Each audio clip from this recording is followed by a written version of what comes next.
Welcome to That's Inclusive, where we talk about disability and what it means to live a full life engaging in our communities. What does that look like, and how can we work together to make our world a more inclusive place? Hello, everyone, and welcome back to That's Inclusive podcast presented by the New Hampshire Council of Developmental Disabilities. My name is Chase Eagleson. I serve as the DD Council's Policy and Planning Coordinator. Today, we're going to do things a little differently. Instead of speaking with an advocate about their experience or sitting down with a professional and discussing their field, I'm going to talk to you about the experience I had at this year's NHTA SCC Conference, takeaways I have, and show you some audio clips from the event to keep you interested. For those who don't know, the SCC is the State Coordinating Council.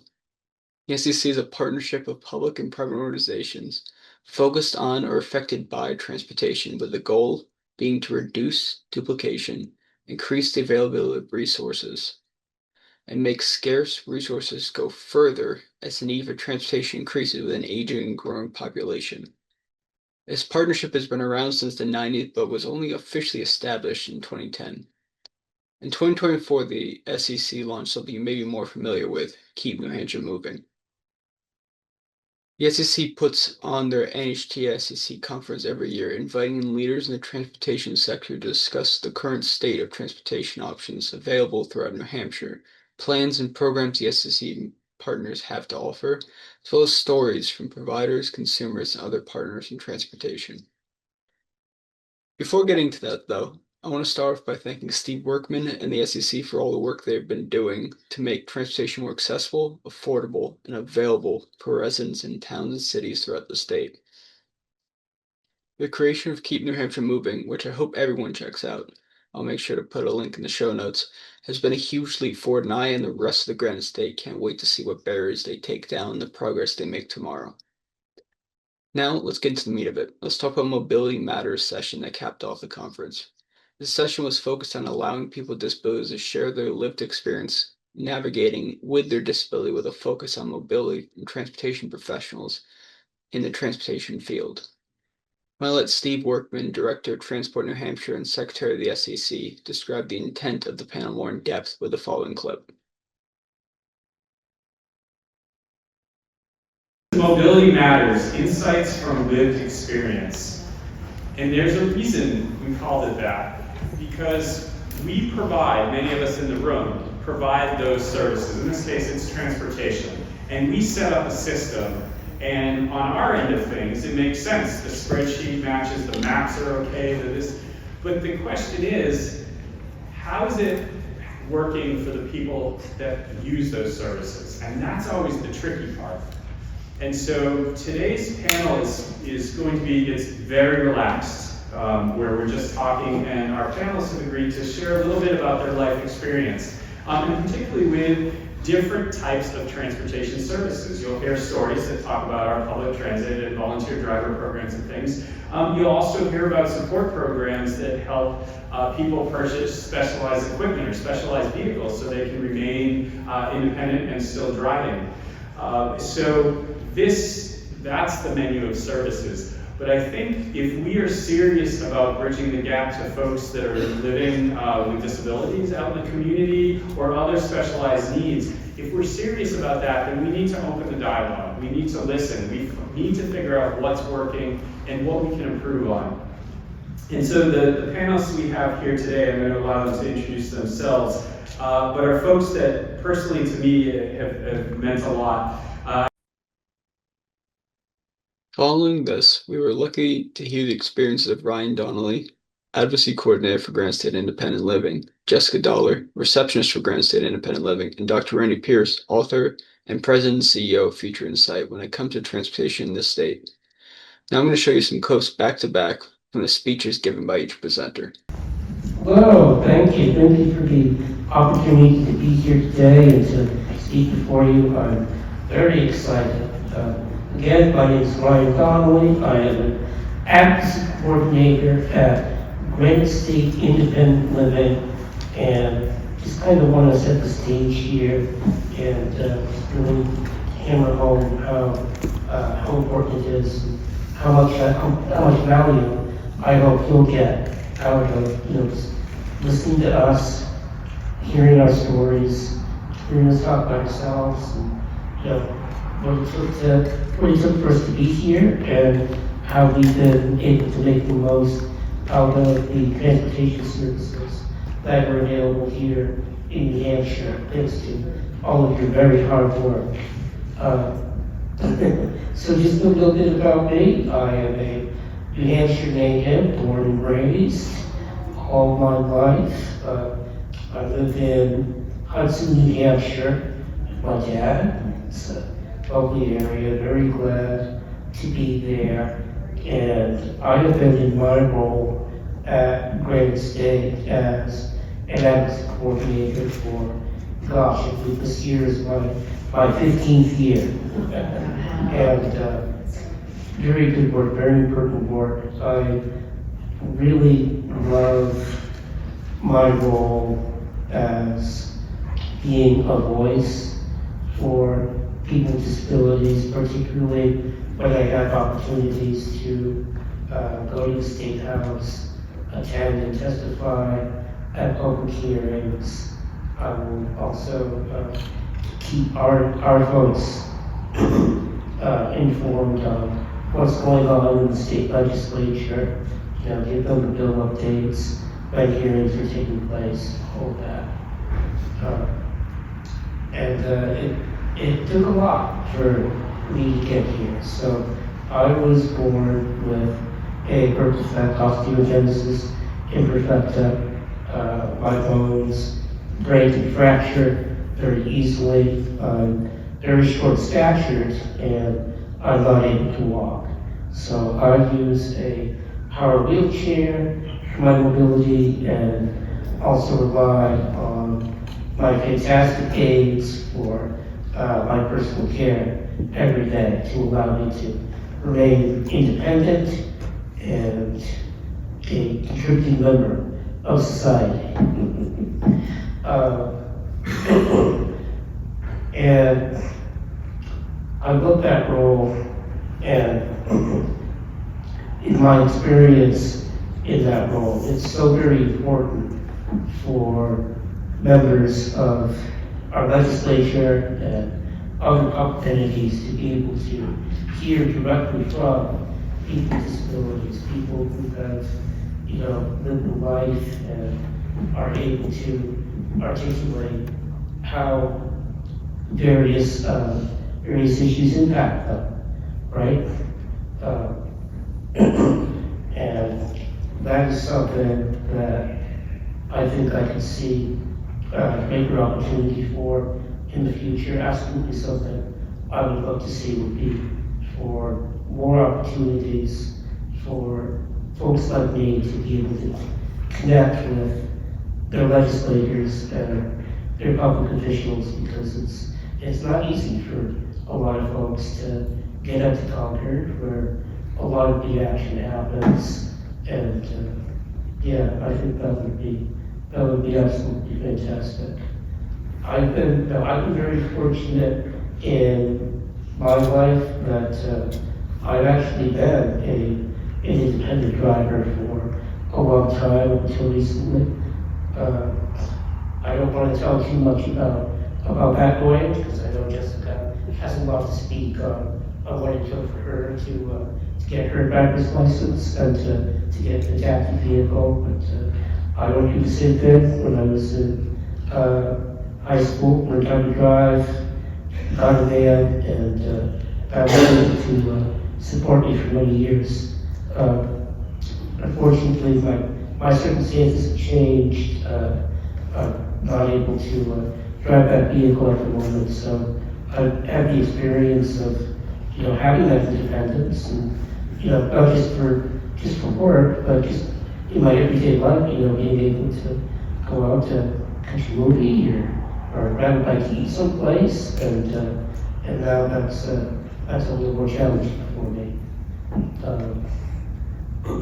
But again, very thankful for all the work that you all do and all the services that are out there to make sure that people with disabilities and older adults do have options that aren't, don't face that kind of isolation and all that.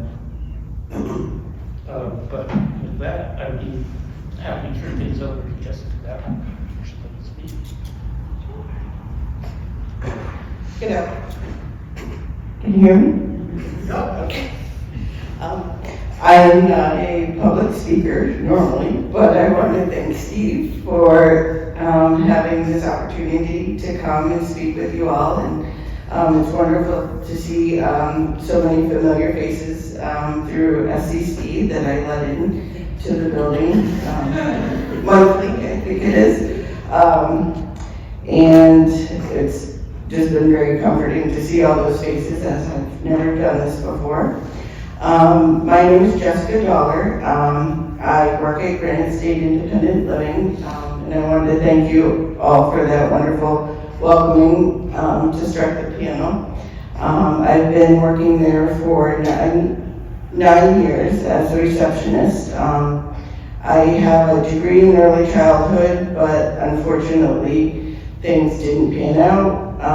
So I was a paraprofessional for about 7 years before going to Granite State Independent Living. I am very fortunate that I have had the ability to twice now, indirectly 3 times purchase a vehicle and get my driver's license. I went through voc rehab, actually just finished the process most recently with my brand new van, which I'm very excited about.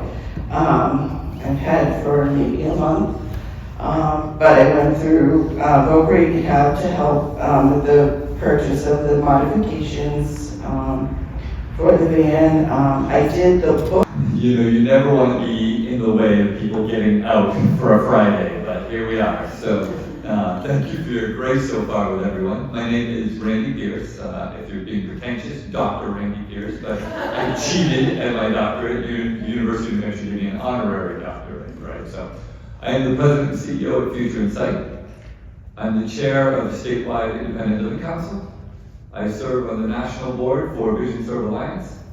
I have won a couple of sports Emmy Awards. I've won a New England Emmy Award. I've written a book. I climb mountains all over the world. I've won 2 national marathon championships. And yet, I share that because I get to do some amazing things since going blind. But being blind is also part of my reality, which means every volunteer driver program I've ever put in an application has said no thank you. But for me, and if you're probably one of those people who said no on me, the reality is I do have to use transportation other than the conventional, and that's okay. And I want to share, for my blindness journey, I was 22, fully sighted, and in 2 weeks lost all of my right eye from a nerve disorder. So my nerves die. I'm like the cowardly lion. I keep losing my nerve, and my optic nerve was the first to go. So I lost all of the right eye and half of the left eye in 2 weeks. And in 22, I didn't really have the skills to handle that, right? I was angry, I was frustrated, and I share that because most people dealing with change or transition are going to struggle. And whether you're losing your sight, whether you lose a loved one, there are many things that will make you, with change, struggle. And frustration is natural, but frustration leads to failure. I always want to convert it to curiosity, to say, what can we do? How can we do things differently? It just took me a while to get that mentality. And the doctors were pretty clear. They said I would probably eventually lose the rest of my sight. They were right. It took 7 episodes, 11 years before I lost all my sight, which I love to say means I must be illegally blind now, because I'm not legally blind anymore. Ultimately, in that journey, I started learning some lessons, and specifically transportation, how to get around, right? What Future Insight did to me, for me, with me, 35 years ago, was teach me to believe in myself. Teach me how to get my orientation reasonably well, although tables on the ground with speakers instead of actually hearing people can be a challenge. But we teach those skills, and then how do you navigate the world? And that's where it gets hard, because now things are out of your control. And I want to share the fun part of the story first for me. My most liberating moment in the transportation world really came from one of my jobs. I'm a doggy dad here, my boy Squirrel. Granite State Independent Living gave him the Service Dog of the Year last year. Thank you. All that means is he stays very quiet under the table and greets people enthusiastically when given permission. Whatever it takes to win the award. But the first time I got matched up with a guide dog, Swirl is my fourth. The first time I got matched up, magic happened, right? So first magic that happens is that with a cane is an object detector, so it takes time. I'll give an example in a moment, but a cane can also be a social isolator, right? Nobody's ever asked to pet my cane in my life. But you go up with the dog, and now you have a social icebreaker. But the more powerful freedom is exactly what I said. A cane is an object detector. So living in Nashville, New Hampshire, and you know, it's funny, we honored George, who was a driver for the Nashville Transit System, and George gave me hundreds of rides through the years. So it's a nice little reunion for me at the award ceremony. But I would take my cane and I would walk up about 3/10 of a mile to where I could catch the bus. And it would take me about 15 minutes to walk that 3/10 of a mile, and that's fine. Trash day would take me about a half hour today. Find every can, go around it, and continue.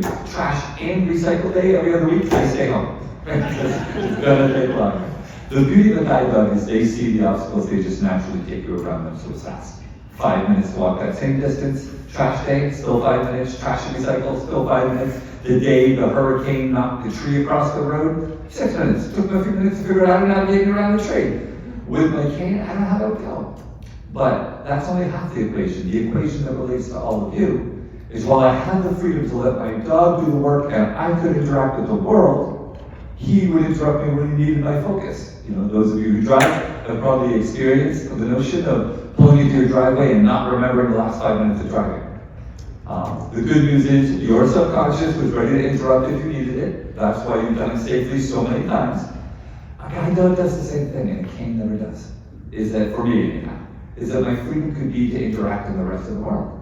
And then how it interacts to you is that my first guide dog, I got a lot of questions. Well, I don't know how a service dog works, and there were challenges certainly along the way.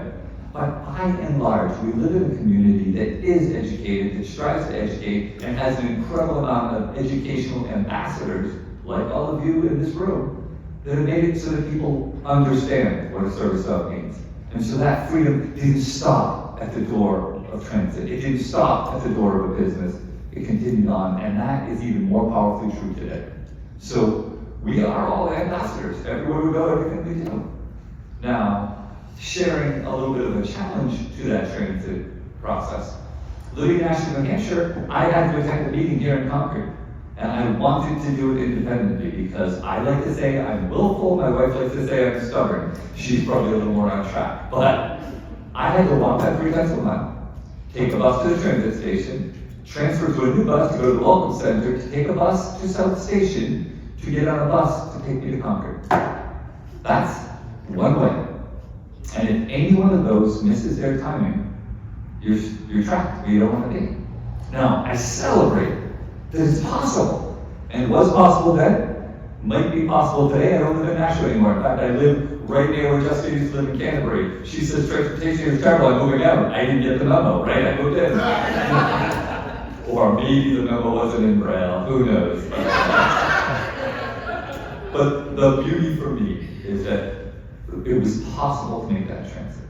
Now we just have to prove it's possible, let's make it better. Let's find the ways to get that connection work smoothly, because there are other avenues. You know, I got here today because of a volunteer driver. I'm getting home tonight because I have a seeing eye wife who wants to see the dog, if not me. So I will be picked up. But if that wasn't possible, I know there's an array of options. And if I'm ever uncertain, I know there's a resource that starts to show me. Is it polished? Is it functioning smoothly? Of course not. Is it functioning better than it was 5 years ago?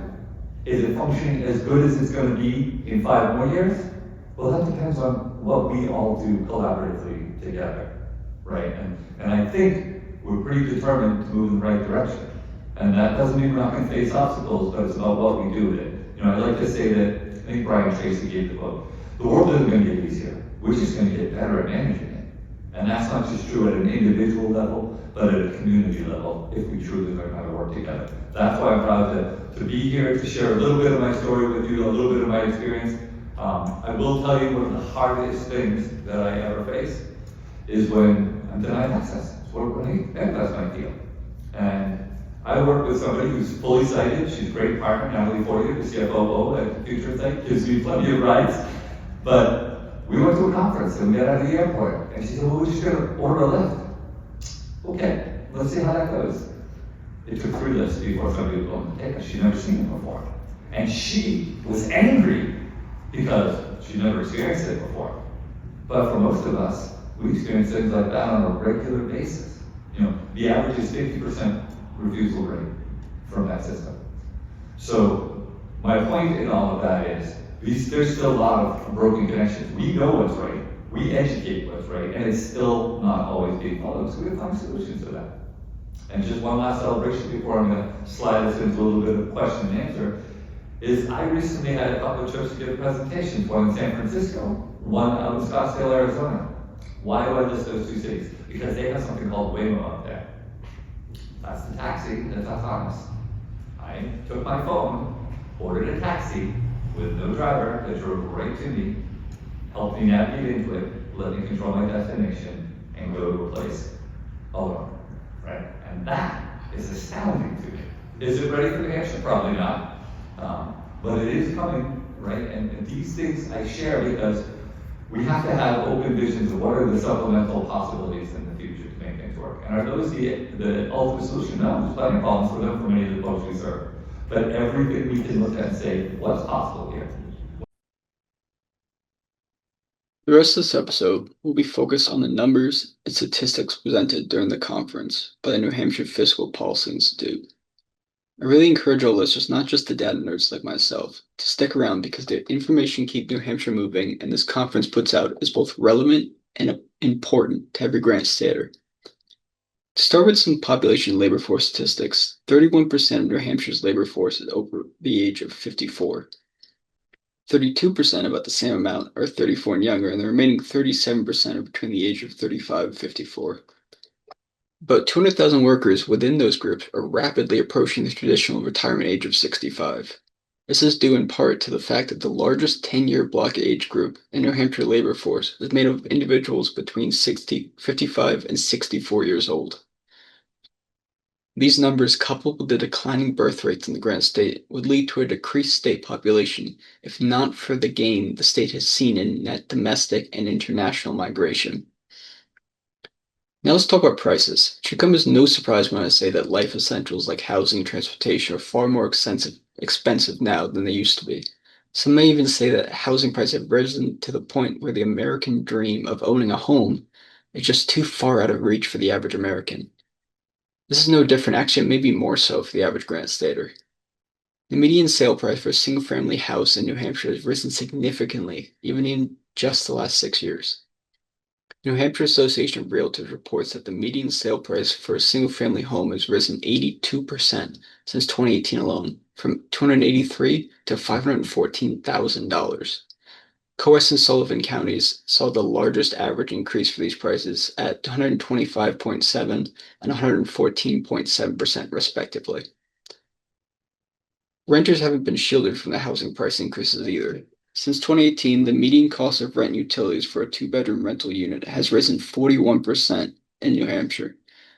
This rise has forced rent to make up a larger and larger portion of renters' income. It doesn't help the fact that renters have far lower median incomes than homeowners in the state. Renter households in 2023, which is the most recent data available, made a median of $54,000, while homeowner incomes had a median income of $115,000, more than double. On top of this, transportation costs like gas, ride shares, energy, repairs, etc. are also on steep rise. Transportation-related costs have actually outpaced inflation in recent years, with about 79% of Grant Staters stating that they either drove alone or carpooled to work. Rising transportation costs may soon become an overwhelming barrier to generating savings for life-changing things like retirement security and home ownership. The rising prices I just discussed are significant barriers to both short-term and long-term financial stability and the generation of savings for grant staters, especially those with disabilities who typically have higher medical costs than those without disabilities. If we're serious about ensuring that New Hampshire and the United States as a whole are a place of opportunity where people can live, learn, love, and thrive, then we have to address these rising prices and find ways to create an abundance of affordable and accessible housing and transportation options everywhere so everyone can live in their community of choice. With Steve and all the other fantastic advocates in New Hampshire, the availability of those for all grant staters is on the horizon. Remember, there is always more work to be done. Thank you for coming along for the ride. Thank you for joining us today. I'm Vanessa Blaze, and this was a production of the New Hampshire Council on Developmental Disabilities, produced by Isadora Rodriguez-Legendre and Vanessa Blaze, with many thanks to Josh Hardy and the rest of the crew here at Concord TV. We love to have guests with differing perspectives. These views are personal and do not necessarily represent those of the DD Council.